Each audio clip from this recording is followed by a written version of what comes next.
my name is Shun Furisao. I'm 17 years old. I'm from St. Mary's International School in Tokyo. My primary focus of this investigation is to see how different environments affect the elemental composition of PM2.5. And so I primarily focused on three locations, which is an indoor and outdoor.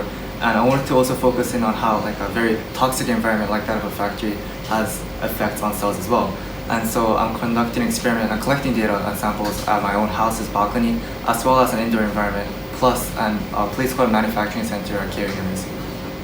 Here's a video of me collecting samples of PM2.5 here at Yagami campus. This is where I actually collect my samples here at the Manufacturing Center at Yagami campus. I'm collecting here mainly because of the fact that there's a lot of metals being released from the machinery, and so we would see whether high amounts of metals would affect the cell's metabolic rate as much as other factors as well.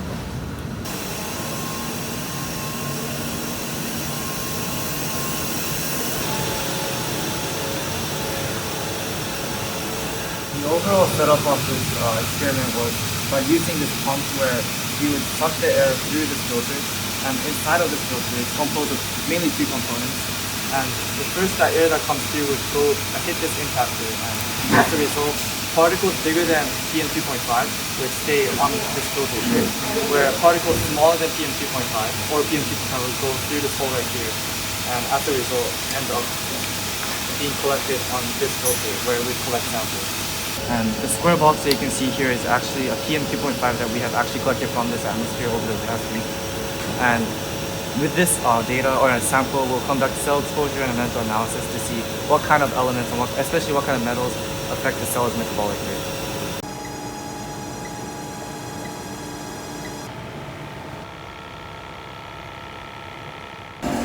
With these samples that I collected at various locations, I conducted a mental analysis using this machine called EDXRF.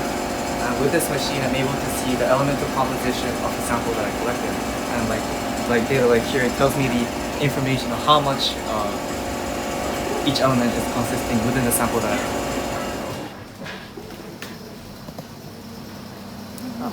This is where I conduct the cell exposure experiment to see whether the samples I collected in the facilities that I chose actually have an effect on the cell's metabolic rate. From the past, I actually had an interest in the environment, primarily because I used to live in China, and at the age of 5, because of my father's job, I moved to Shanghai, China, and because the environment in which I lived in had high amounts of PM2.5, I initially didn't understand what it meant, but as time went by, I realized that the air quality was a lot lower in China than in Japan. And so when I came back here, I came to a realization that PM2.5 has affected me greatly in terms of after-school activities, and so I just wanted to conduct an experiment generally on PM2.5. And so when I applied to this program called GSC, or Global Science Campus, I told the manager there that I wanted to conduct an experiment about PM2.5, and she was able to put me into a laboratory which has a primary focus of investigating the effects of PM2.5 as well as atmospheric particles. Until I started conducting an experiment here at Keio, my overall understanding of what a lab was or what an experiment was composed of the labs I conducted at my high school. And so the primary focus of such lab was to learn and to develop an understanding of a certain area that we were focusing on.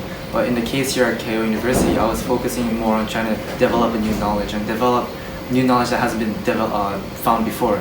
And so that difference in the objective of this whole experiment was something that I was surprised about.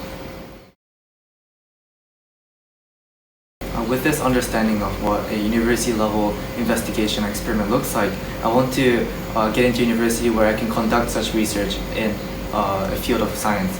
And so I'm primarily applying to universities that allow me to do that. And once I do get into a laboratory, I want to be able to conduct an experiment to see how different particles in the air affect human health. Something like that I'm conducting here at Keio. Once I finish university, I plan on getting into a field that's closely related to the environment. And though obviously due to globalization, different companies, many companies in the world have an effect on the overall environment. And so I would like to be able to work for one of those and see how I can reduce the pollution, whether that be plastic or air pollution, to see how I can actually reduce it and make the world a better place.